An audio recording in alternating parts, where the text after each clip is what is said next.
Gracias, Señor, porque solo te tenemos a ti, porque tú eres nuestra torre fuerte, nuestra roca firme, nuestro alto escondedero, nuestra seguridad de vida, Señor, está en ti y solamente en ti.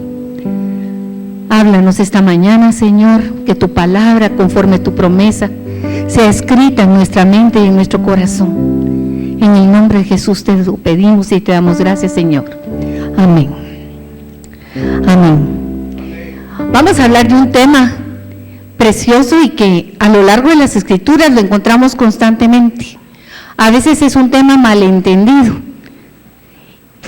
Es el tema del temor de Dios.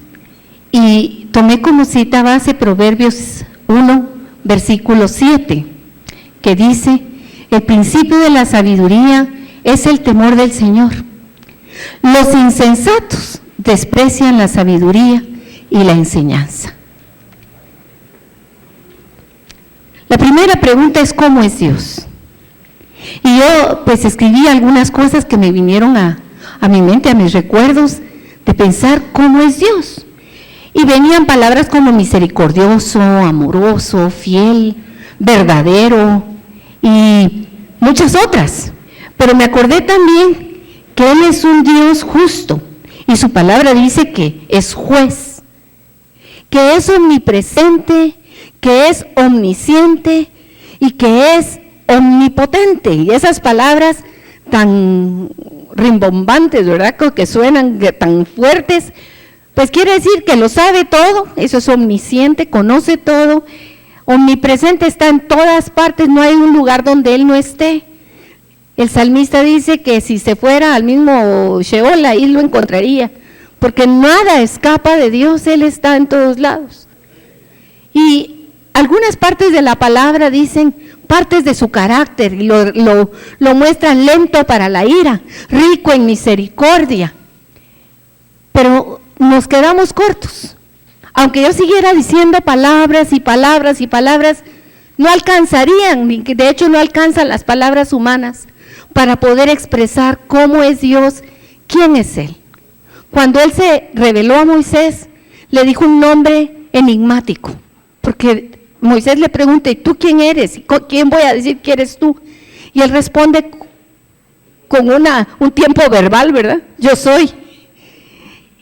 Yo soy, porque en el ser de Él es tan grande, no hay palabras para expresarlo, ¿verdad, hermanos? Y podría ser que esta falta de poder detener toda la grandeza de Dios nos dé a veces un concepto equivocado de quién es verdaderamente Él, y nos quedemos o con un concepto equivocado o con un concepto pobre. Yo me recuerdo que cuando fui la primera vez a un retiro, el primer tema me llamaron, me explicaron todos los conceptos equivocados que yo podría tener de Dios.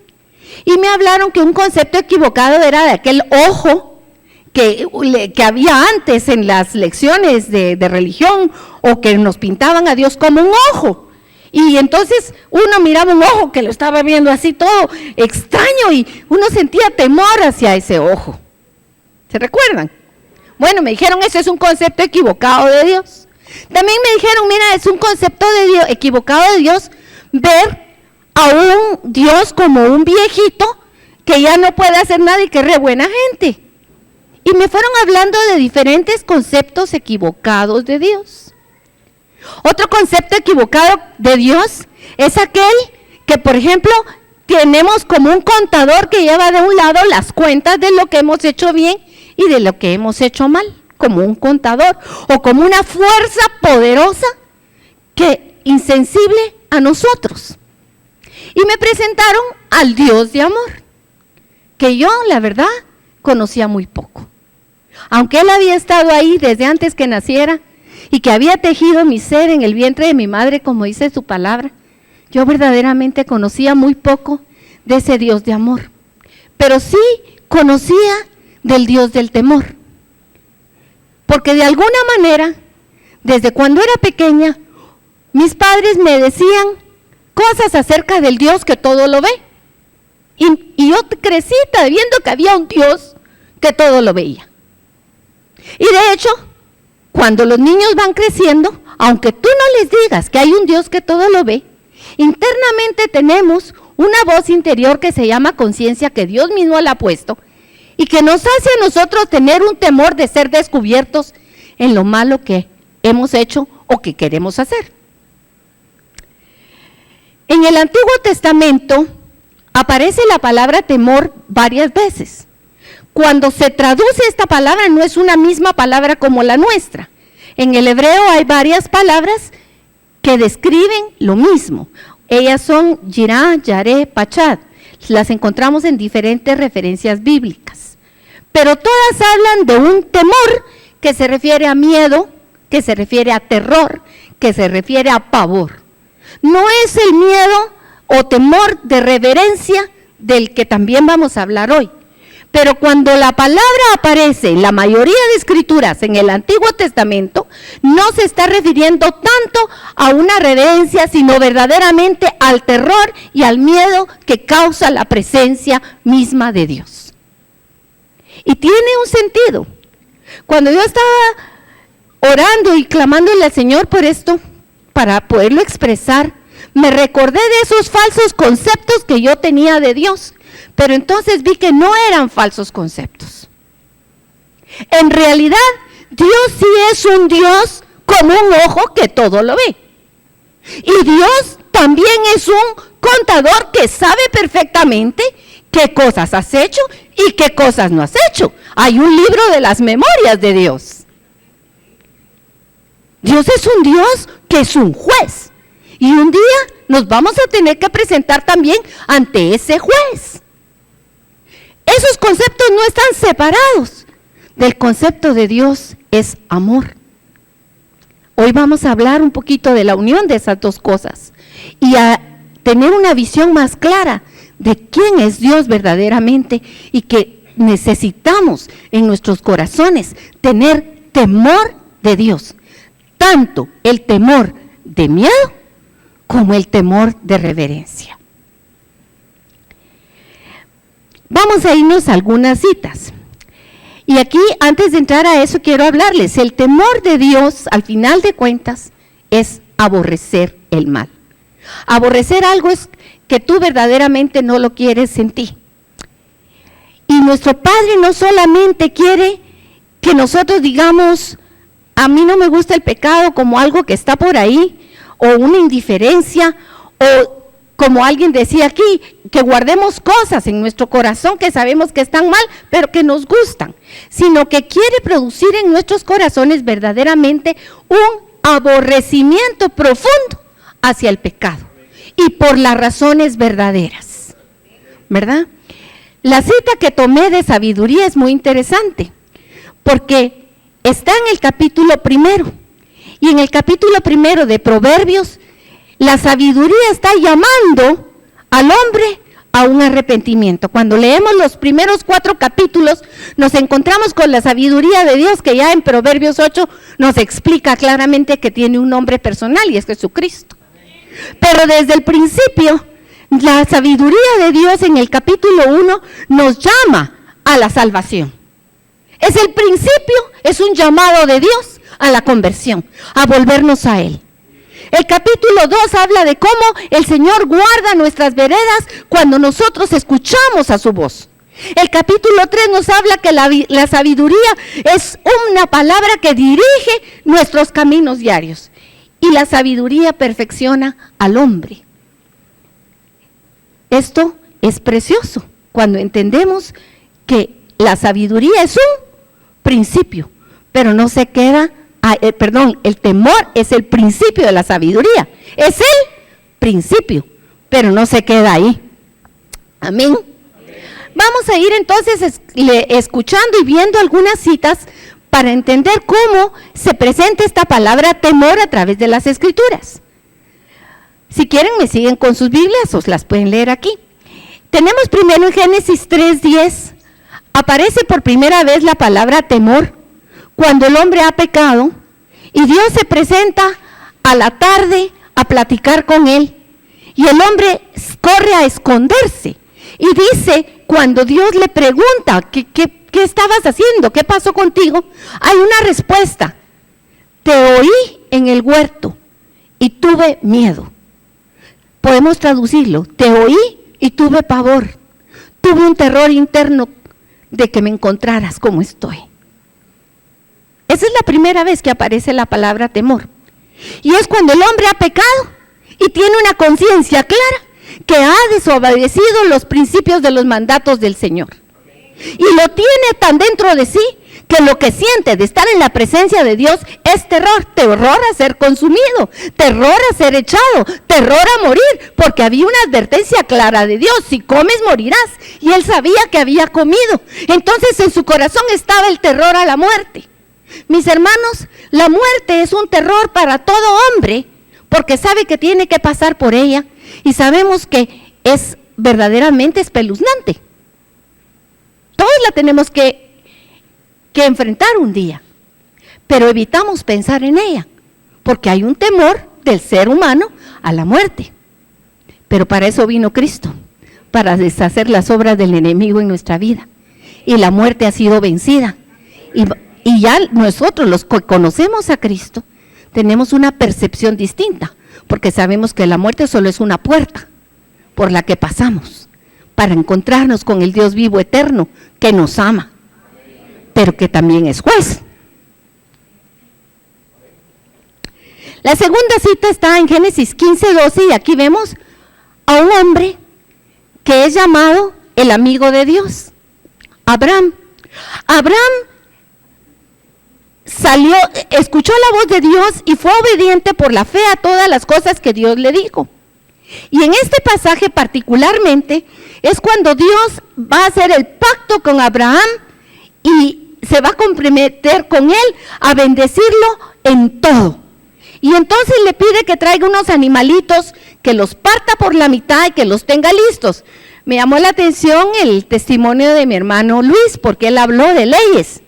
Y esto tiene que ver con las leyes, porque allá, por el tiempo de Abraham, no habían oficinas jurídicas como hay hoy, de un abogado. Pero habían formas de establecer compromisos entre uno y otro. Generalmente, cuando se iba a establecer un compromiso entre dos personas, estos mataban un animalito, lo partían por la mitad y lo ponían cada mitad a un lado, y ambos personas pasaban en medio del animal muerto, expresando un compromiso. Si yo no cumplo con lo que te estoy ofreciendo en este momento, que me pase lo que le pasó a este animal. Eso significaba los animales partidos. Y Abraham sabía de qué se trataba eso. Y Dios le dice: trae los animales, pártelos y ponlos. Y dice que mientras venía el momento de la firma de ese convenio, de ese pacto, empezaron a venir unas aves de rapiña y Abraham las espantaba, porque estaba solo ahí en medio de la nada, y en eso cae una profunda oscuridad que cubrió a Abraham. Y en ese momento es cuando está esta cita: mas a la caída del sol sobrecogió el sueño a Abraham, y he aquí que el temor de una grande oscuridad cayó sobre él.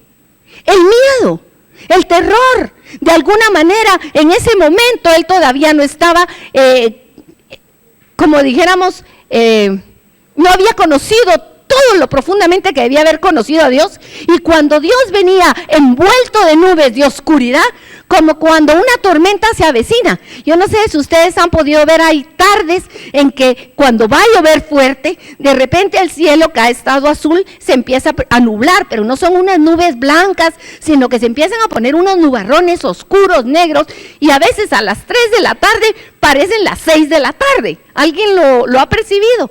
Y no solo eso, empieza de repente a tronar y a oscurecer, y hay como a las tormentas fuertes hay cierto, mejor nos escondemos en la casa, mejor nos salimos, ¿verdad?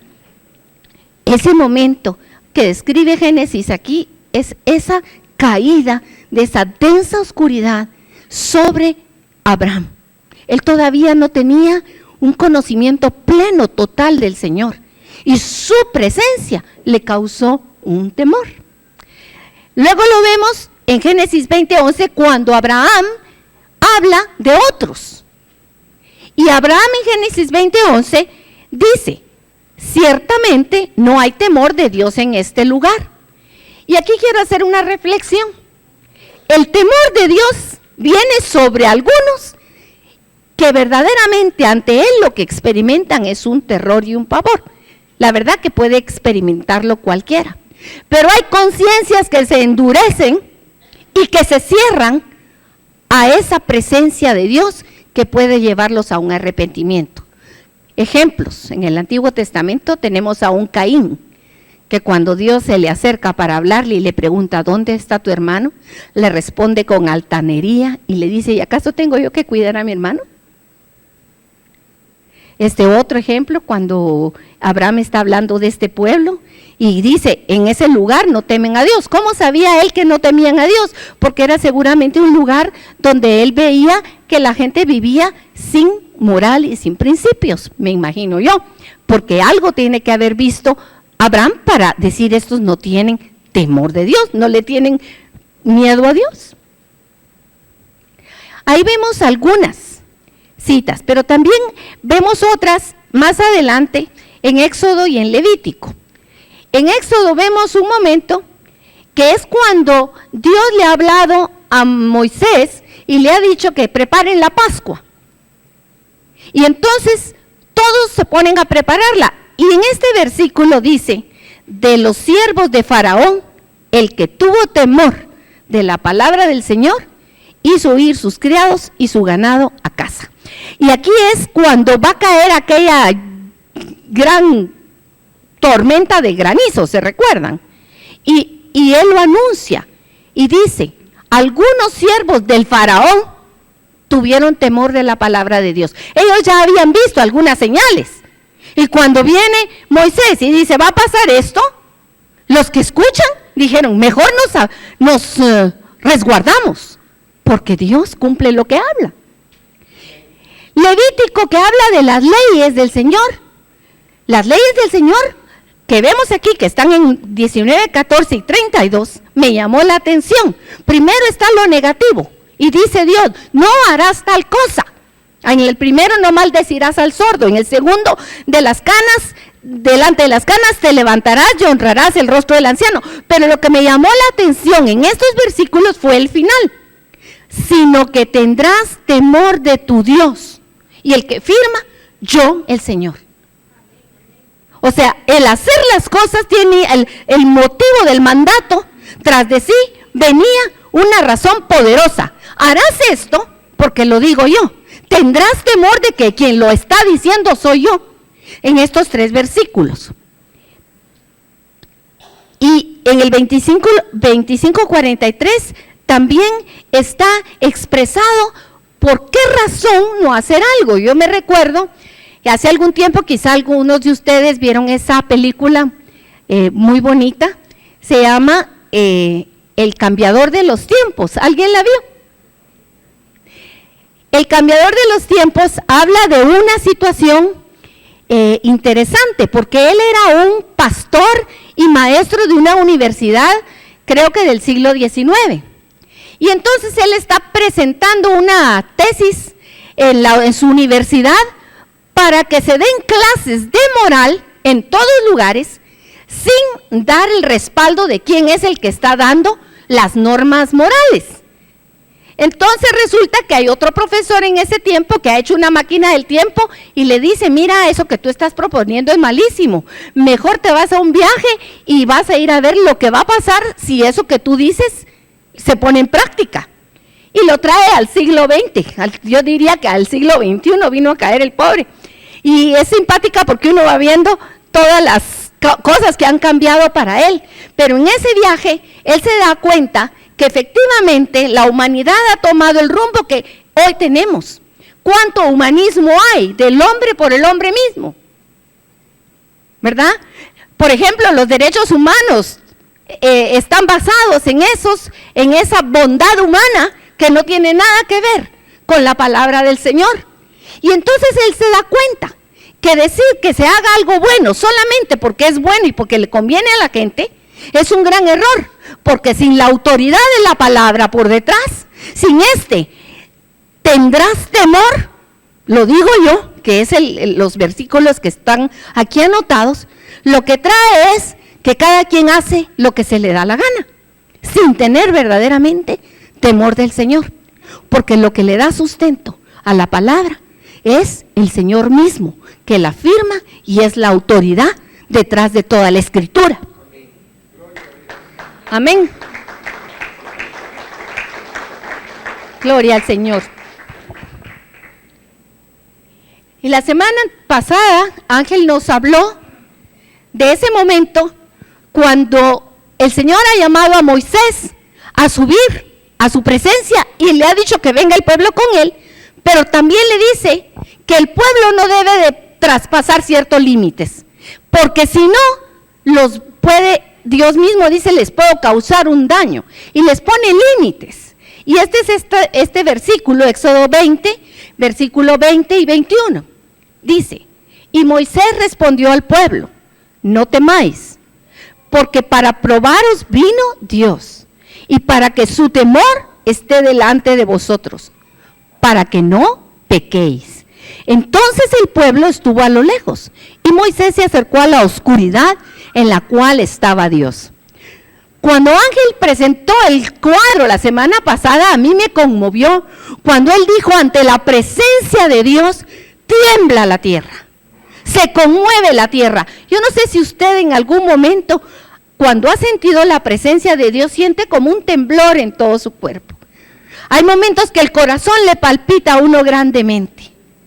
Pero yo no había percibido de esta forma cuando el Señor se presenta, la tierra tiembla, no porque Él la quiera hacer temblar para hacernos caer en temor, sino que su presencia es tan imponente, tan grandiosa, que verdaderamente toda la naturaleza se conmueve delante de su presencia.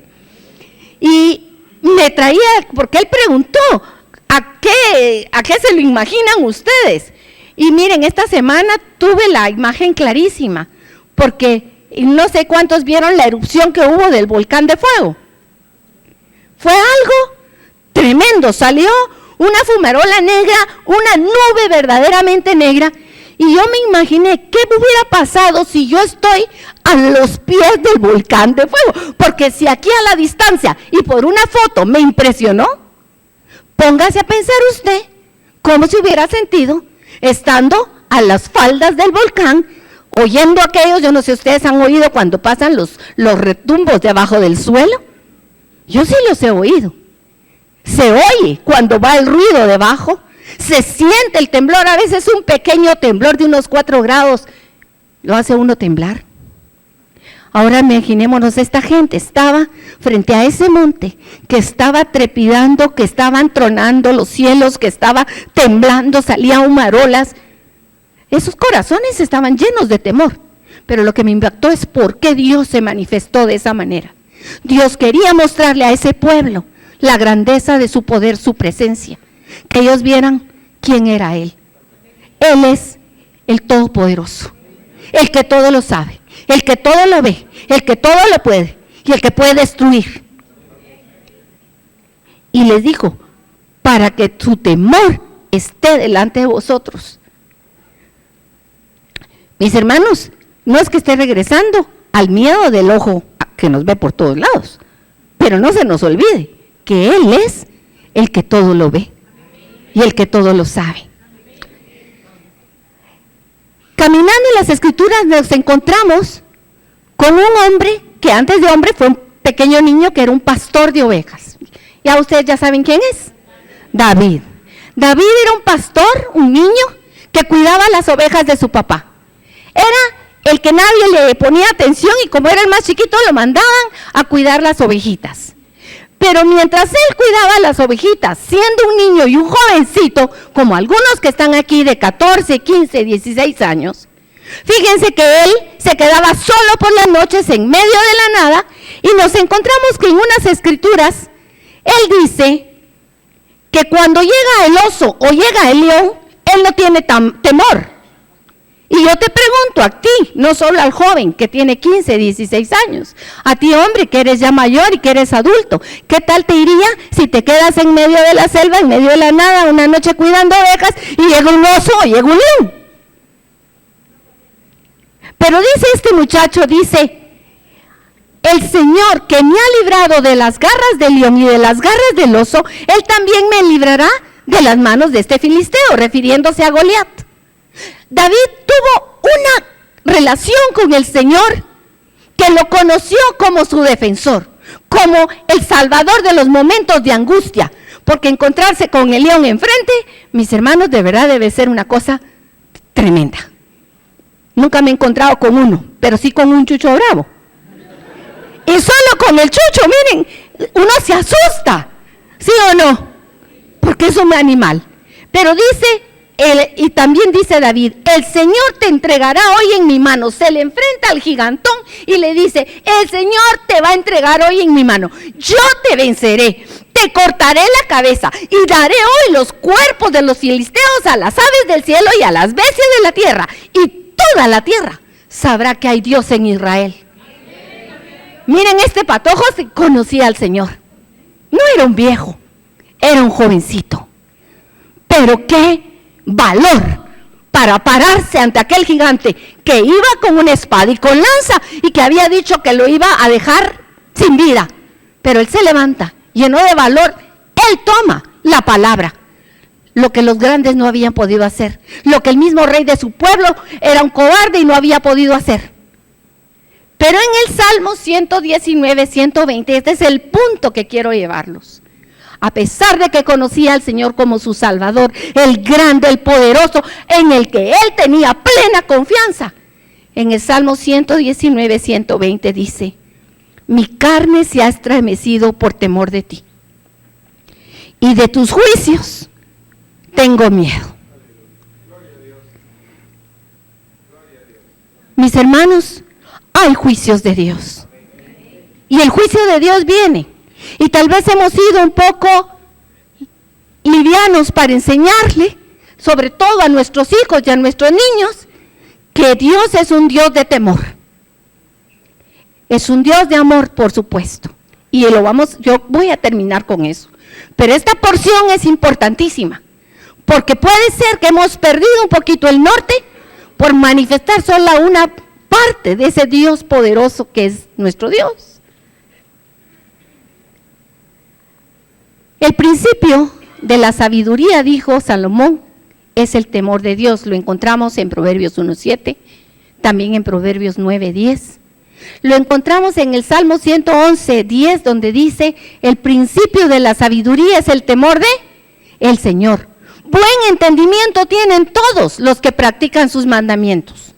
Y Eclesiastés, un rey viejo, un rey tonto, un rey que se perdió, el mismo que escribió Proverbios. Al final, después de que dice que probó de todo y que nada le trajo felicidad y que está hastiado de la vida, termina diciendo, el fin de todo el discurso oído es este: teme a Dios y guarda sus mandamientos, porque este es el todo del hombre. Teme a Dios y guarda sus mandamientos. Imagínense, ese hombre después de que vio el fracaso y que supo que su reino iba para el fracaso, termina diciendo esto: hice lo que no debía. No dice que pidió perdón, no sabemos, pero aquí lo que vemos es un hombre que al final de la vida se da cuenta que el temor a Dios es necesario para no desviarse del camino. Pero yo les traigo buenas noticias. Toda la primera parte les pinté el cuadro negro. Pero la buena noticia es que el temor de Dios, ¿qué es? El principio. El temor de Dios es el principio. Pero el Evangelio son las buenas noticias, grandiosas noticias, que el amor de Dios tiene el poder de echar fuera el temor. Fíjense que eso es lo que dice la palabra de Dios.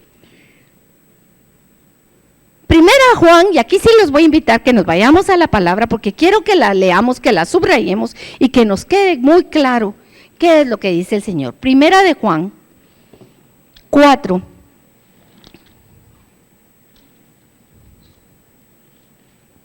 ¿La tienen? versículo 18 y 19. En el amor no hay temor, sino que el perfecto amor echa fuera el temor. ¿Qué es lo que echa fuera el temor? El perfecto amor, no dice solo amor, dice el perfecto amor. Y esto tiene que ver mucho con nosotros, porque tenemos muchas equivocaciones de lo que es amor de Dios. El amor ágape, que es el amor verdadero de Dios, no es en nada parecido al amor humano que nosotros nos tenemos. El amor ágape de Dios es algo que rebasa nuestro entendimiento y que rebasa nuestra comprensión. Pero nosotros le llamamos amor a cualquier cosa. Y no digamos el mundo que está fuera de estas puertas, le llama amor a la abominación a Dios.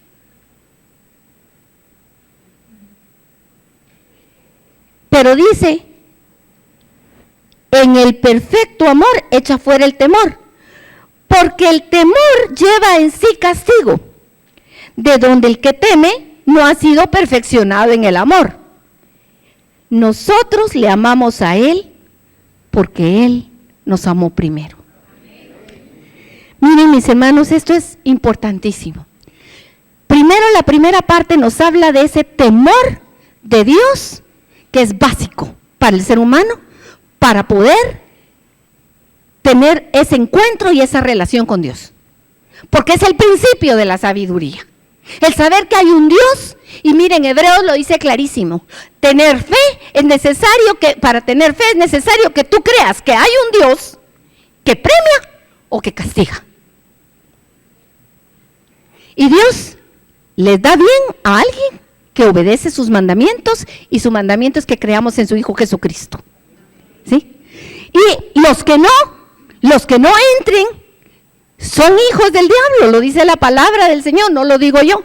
Suena durísimo y a mí hasta me cuesta decirlo, pero el que no ha creído en Jesucristo es hijo del diablo, está fuera de la presencia de Dios, está condenado a muerte. Puede ser un amigo tuyo, puede ser un familiar tuyo, alguien que tú mismo, o quizá tú mismo puedes estar aquí y aún no le has entregado tu vida a Cristo. Pero o eres de Él o eres del otro lado. Y la palabra de Dios dice, el principio de la sabiduría es el temor. Se entra con el temor santo a la relación con el Señor. Y eso ha sido algo que a veces hemos perdido de vista. Porque le decimos a las personas, usted entréguele su vida a Dios y todo se resolvió. No, mi hermano, primero arrepiéntase de sus pecados. Porque no hay perdón de Dios sin arrepentimiento, ni sin reconocimiento de que Él es justo y que es verdadero y que la sangre de su Hijo pagó por cada uno de nosotros.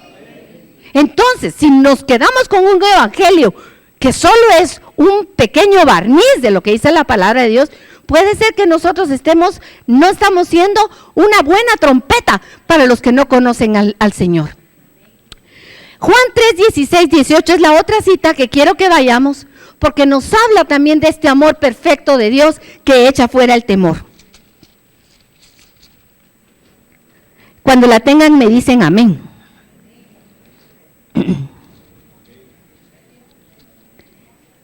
Juan 3, del versículo 16 al 18. Generalmente nos quedamos en el 16 porque es el más bonito. La verdad, toda la palabra de Dios es hermosa. Toda la palabra de Dios es luz. Toda la palabra de Dios es agua que nos limpia. Y cada vez que estamos escuchándola, esa palabra es una catarata de agua limpia que nos está limpiando y perfeccionando. Porque de tal manera amó Dios al mundo, que ha dado a su Hijo unigénito, para que todo aquel que en Él cree no se pierda, mas tenga vida eterna. Porque no envió Dios a su Hijo al mundo para condenar al mundo, sino para que el mundo sea salvo por Él. El que en Él cree no es condenado, pero el que no cree, y por favor, ponga atención a lo que dice aquí, el que no cree ya ha sido condenado, porque no ha creído en el nombre del unigénito Hijo de Dios. Ya la condena está, pero hay una oportunidad de salvación para el que cree. en el Hijo de Dios. Y aquí en el versículo 16 dice, el que en él cree no se pierda, mas tenga vida eterna. Pero en el 17 dice algo, es como que el apóstol Juan tuvo que explicar de qué estaba hablando, porque dice, porque no envió Dios a su Hijo al mundo para condenar. Y es importante que tengamos la percepción a quienes le estaba hablando Juan, para los primeros escuchas de ellos, que era la gente cercana a los judíos que le escuchaban. Ellos tenían el concepto del temor de Dios en sus corazones, de ese Dios que de solo verlo temblaban y no se podían acercar a él. Y Juan les está hablando de Dios hecho carne que ha bajado a este mundo y cómo estarían ellos. Entonces viene a juzgarnos, porque ellos sabían muy bien su historia. Tal vez nosotros que estamos aquí no nos conocemos muy bien la historia del pueblo de Israel, y a veces oramos sin saber. Miren, los pueblos de Israel es un pueblo enemigo de Dios, al que Dios ama, como ama a todos los pueblos. Pero tiene una razón especial de ser, sí, porque por él se iba a cumplir el mensaje de la salvación para toda la humanidad, y ese pueblo falló. Ese pueblo que fue llamado a ser la esposa fue la adúltera, se vendió, y hasta el día de hoy no reconocen a Jesucristo. Y cuando venga uno que es el anticristo, le van a dar la bienvenida y lo van a sentar en el trono de su templo. Pero oramos, porque Dios nos ha dicho que oremos por el pueblo de Israel. Y por supuesto que los amamos, como amamos también a cualquier otro perdido que no ha conocido del amor de Dios. Porque anhelamos que todos vengan al conocimiento de Cristo, porque esa es la voluntad de Dios. Cuando nosotros decimos que se haga tu voluntad, ¿cuál es la voluntad de Dios? Miren, hay muchas cosas que son la voluntad de Dios, pero hay una que está clarísima. Dios quiere que todos los hombres vengan al arrepentimiento y sean salvos. Que está clarísimo en esto. Por lo tanto, cuando yo digo que quiero que alguien sea salvo, verdaderamente anhelo la misma voluntad de Dios en mi corazón. Amén. Juan 3:16 tuvo que explicarle a este pueblo: el que bajó del cielo no vino a destruirte. Vino cubierto de un cuerpo que escondía al Todopoderoso. Amén. Para que no tuvieran temor de él. Gracias, Señor. Gracias porque verdaderamente has sido tan bueno con nosotros, tan misericordioso, que no alcanzamos a comprender la grandeza de tu amor y de tu misericordia. Juan 14, versículos 7 y 10, y quería que los leyéramos porque es importante que veamos que en su palabra están escritos estos textos, no están sacados de cualquier lado. 14 del 7 a 10, ¿la tienen? Es Jesús que está hablando aquí. Y Jesús dice: si me conocieseis, también a mi Padre conoceríais. Y desde ahora le conocéis y le habéis visto. Entonces Felipe le dijo: Señor, muéstranos al Padre y nos basta. Jesús le dijo: ¿tanto tiempo hace que estoy con vosotros y no me has conocido, Felipe? El que me ha visto a mí, ha visto al Padre. ¿Cómo pues dices tú, muéstranos al Padre? ¿No crees que yo soy en el Padre y el Padre en mí?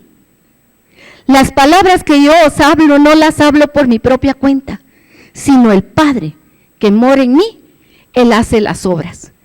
Mis hermanos, esta cita a mí me conmueve tanto mi corazón, porque el Dios eterno que hizo temblar el Sinaí y que dijo: no se acerquen porque les puedo hacer daño, quédense a una distancia, tengan temor, estén a la distancia, miren cuán grande soy. Ahora está dentro de un hombre llamado Jesús, humilde, que vino a su pueblo, el rey, como dice la profecía, montado en un burrito. El rey eterno de la gloria que bajó y no vino a romper la caña que ya estaba desgajada, sino a enderezarla, a dar vida. Mis hermanos, qué grande es el Señor, el Rey de la gloria. Colosenses 1:15 y Hebreos 1:3 nos habla de la grandiosa, del poder majestuoso de Dios que estaba escondido en Jesucristo. Jesucristo es verdadero hombre, como tú y como yo, pero en Él está la verdadera deidad, el eterno Dios también. Y el eterno poder de Dios está en Él. Él es la imagen visible del Dios que no podemos ver. A Dios no lo podemos ver. Dios tiene que esconderse en nubes de oscuridad porque su sola presencia nos desharía. Pero Dios escogió a Jesús y se puso un cuerpo y se metió dentro de ese cuerpo. Y entonces pudo estar con nosotros. Lo pudieron tocar, una mujer le lavó los pies con sus lágrimas, le secó con sus cabellos sus pies. Otra se acercó y le tocó el manto buscando encontrar en él una sanidad y de él salió poder. Fluyó ese poder que sanó. Y cuando él estuvo aquí, mostró el rostro del amor de Dios que era imposible comprender solo viendo la grandeza de Dios. Cuando Cristo estuvo aquí, nos vino a mostrar el rostro del amor de Dios, que dio su vida para que todo hombre que crea en Él no muera, mas tenga vida eterna. En esto se mostró el amor, dice Juan, 1 Juan 4:9, para con nosotros. Y yo te lo voy a hacer en primera persona. En esto se mostró el amor de Dios para mí, en que Dios envió a su Hijo unigénito al mundo para que yo viva por Él. En esto consiste el amor, no en que yo, Carolina, haya amado a Dios, sino en que Él me amó a mí primero y envió a su Hijo en propiciación por mis pecados. Y esta es una cita, es para ti.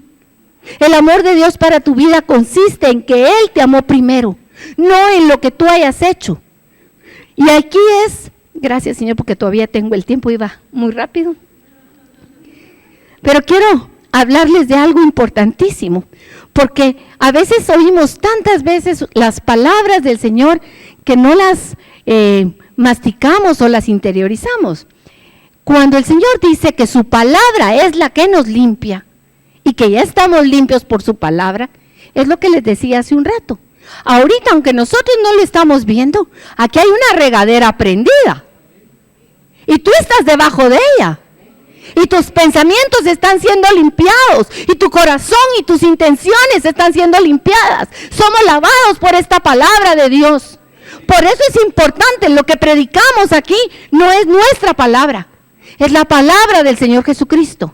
No son nuestros deseos, sino los deseos del Señor. Y cuando esta palabra se predica, ocurre algo interiormente que ni tú ni yo estamos conscientes. Pero fíjate tú, si tú das una mirada para atrás a cómo eras hace 15 años, tu mente ha sido transformada de día en día por la palabra de Dios que ha ido siendo sembrada en tu corazón.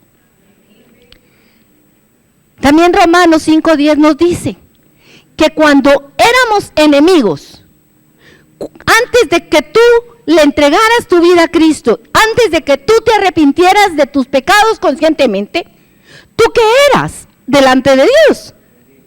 Su enemigo. En otras palabras, eras un anticristo. Tu vida estaba en contra de Dios. Y siendo un enemigo de Dios, fuiste reconciliado por la muerte de su Hijo. Entonces ahora, y por eso es que es tan importante comprender el temor de Dios.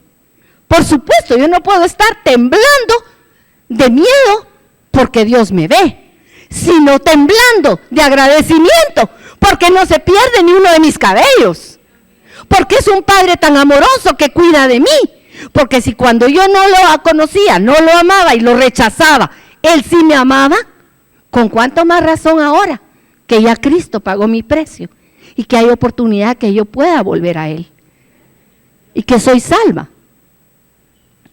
Aquí entra la diferencia. La palabra temor se vuelve reverencia, se vuelve honor, se vuelve honra. Y es una respuesta, mi hermano. No es algo que temblemos delante de Él porque nos va a caer un rayo y nos va a destruir, aunque es bueno recordarlo, que Él lo puede hacer. Pero nosotros estamos ante nuestro Padre Dios, que ya dio lo más hermoso del cielo y pagó con su vida por ti y por mí, y porque somos amados podemos dar una respuesta de amor.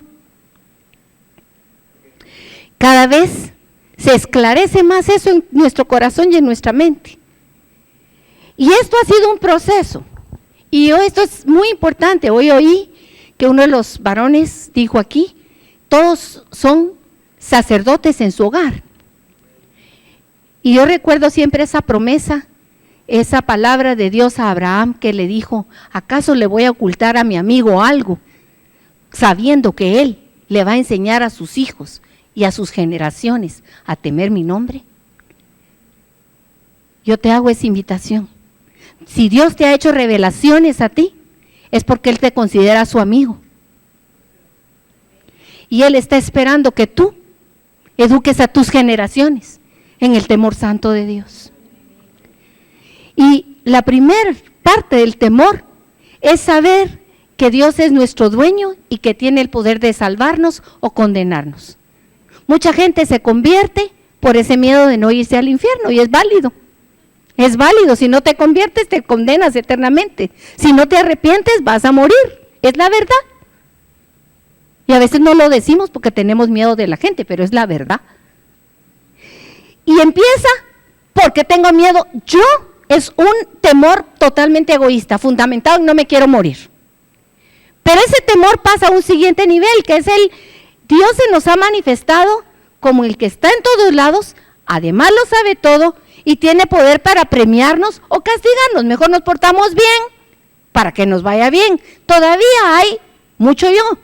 Pero en ese transcurso de irlo conociendo, esto va trascendiendo y este temor nos va llevando cada vez a una conciencia más clara de agradarle. No por lo que me merezco, sino porque me ha dado lo que no me merezco. Y porque le conozco y sé lo que Él sí se merece, que es toda honra, todo honor y toda gloria. Y entonces yo no quiero ofenderle. Tengo miedo, mis hermanos, de equivocarme.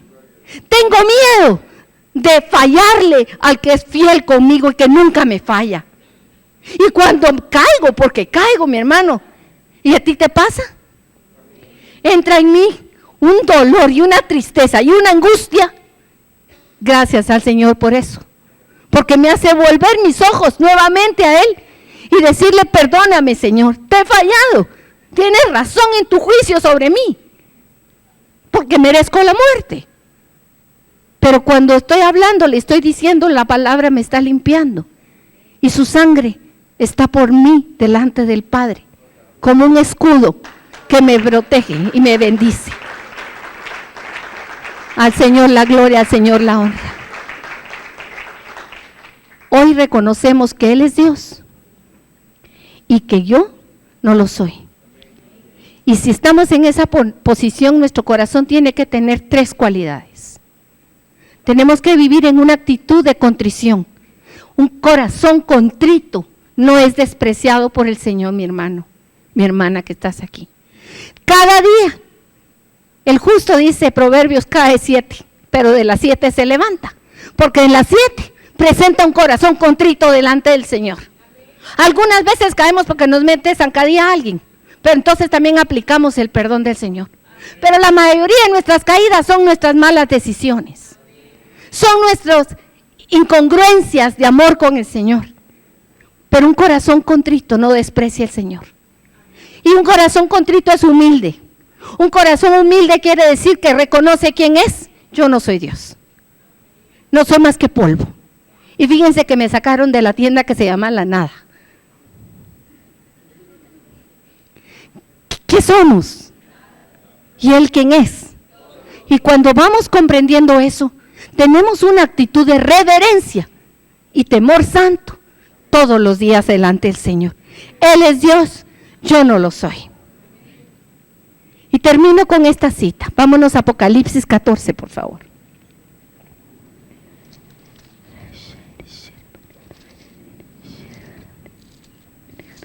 ¿La tienen? ¿Todavía no? Ya llegué. Apocalipsis 14, versículos 6 y 7. Y esto es precioso porque este es el momento en que los santos están con el santo, santísimo, y están cantando un canto que nadie más sabe, solo ellos lo conocen. Es un canto de alabanza, de un agradecimiento, de una honra, de una gloria al Señor maravillosa. Y en eso dice, estaba ahí Juan y él está viendo aquella revelación que el Señor le está dando, y dice: vi volar por en medio del cielo a otro ángel que tenía el evangelio eterno para predicarlo a los moradores de la tierra, a toda nación, tribu, lengua y pueblo, diciendo a gran voz. ¿Qué dice? Leámoslo todos juntos. Temed a Dios y dadle gloria, porque la hora de su juicio ha llegado. Y adorad a aquel que hizo el cielo y la tierra, el mar y las fuentes de las aguas.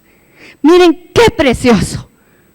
Aún en el final de los tiempos, todavía va a haber un tiempo para que se predique el nombre de Dios y haya salvación. Porque Dios hasta el final lo que quiere es la salvación del hombre. Pero nosotros no hemos llegado todavía a este momento. Pero estamos en un tiempo de trompetas, mis hermanos. Tú eres una trompeta del Señor hoy. Tú tienes la trompeta del Señor. Dice, suena en Sión la trompeta, decía la alabanza que cantábamos hoy. ¿La saben? Suena en Sión la trompeta, suénala en los montes. A ver, suena en Sión la trompeta, porque el día del Señor llegó. Aleluya, Señor poderoso. Aleluya, Yeshua es rey. Amén. Miren, es un canto y lo cantamos, pero eso debe ser nuestro canto continuo, que suena en Sión, en ti. Tú eres Sión, tú eres el santo. Tú eres el santo y eres trompeta de Dios para anunciar las virtudes de aquel que nos llamó de las tinieblas a su luz admirable. ¿Tienes boca? Uy, aquí hay mudos. ¿Tienes boca? ¿Tienes boca? Gloria a Dios. Tienes trompeta de Dios para anunciar que Él es el Rey, el Eterno, y que viene su juicio. Yo leí, tengo un minuto, un ejemplo que me pareció muy adecuado. Dice, ¿qué pasa si tú ves que hay un niño que está sentado en una línea férrea, de esas de donde vienen trenes rápidos, ¿verdad? No de esos de aquí de Guatemala, sino esos rápidos, que son rápidos de verdad? Y entonces vienes tú y tú ves a un niño que está sentado y tú estás a la distancia y escuchas y ves a lo lejos que viene el tren. ¿Qué tan fuerte gritarías para decirte, quítate de ahí, porque viene el tren? ¿Qué tan fuerte gritarías, María? Amén. Otto, ¿cómo gritarías? Amén. Y te quedarías solo gritando. ¿Qué más harías? Correrías a quitarlo de la vía, ¿verdad? Bueno, mis hermanos, hay muchos que están en la vía. Y viene el tren, viene el juicio de Dios. Es tiempo de gritarle, quítate de ese lugar. Porque hay alguien que ya pagó tu vida con su sangre preciosa. Amén. Teme a Dios con amor perfecto. Teme a Dios, reveréncialo con amor perfecto. Que el Señor verdaderamente nos dé claridad de lo que es temer a Dios y amarlo perfectamente, en el nombre de Jesús. Vamos a orar, cerremos nuestros ojos y gracias Jesús, gracias Jesús, gracias Señor, alabado sea tu nombre Señor, gracias por esta mañana, por tu palabra, Señor, por recordarnos tantas preciosas verdades que están en ella. Gracias porque me has hablado al corazón. Señor, yo quiero no olvidarme nunca de quién eres. quiero tener siempre presente tu amor perfecto. Y por ese amor perfecto, Señor, mantener mis rodillas dobladas delante de ti.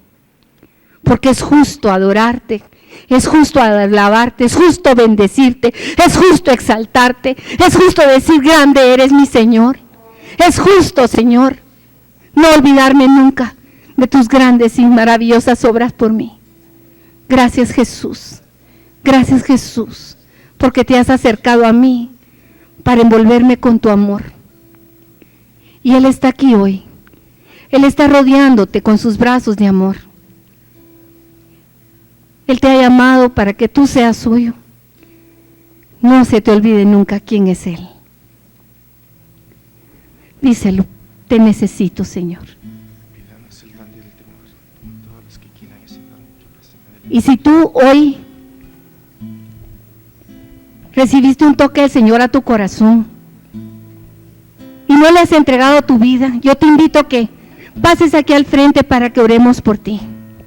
Pero si tú ya lo recibiste, hoy es un buen tiempo para que levantes tu mano también al Señor y pases aquí y le pidas al Señor que ponga en ti ese temor santo de Él, que ponga en ti ese temor.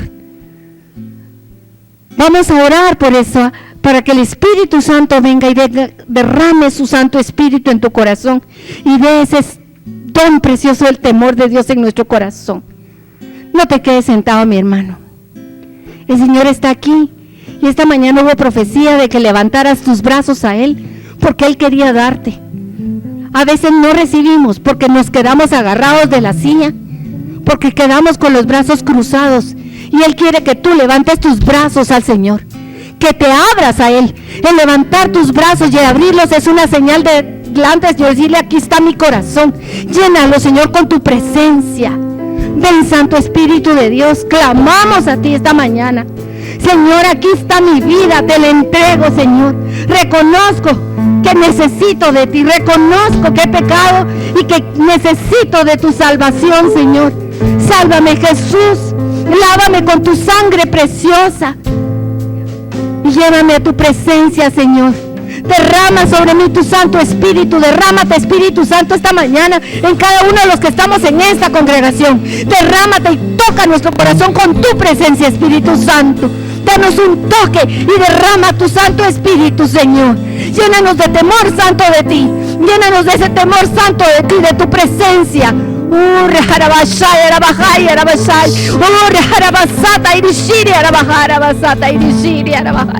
Gloria a ti, Señor. Gracias, Santo. Gracias, Señor. Gloria a tu nombre.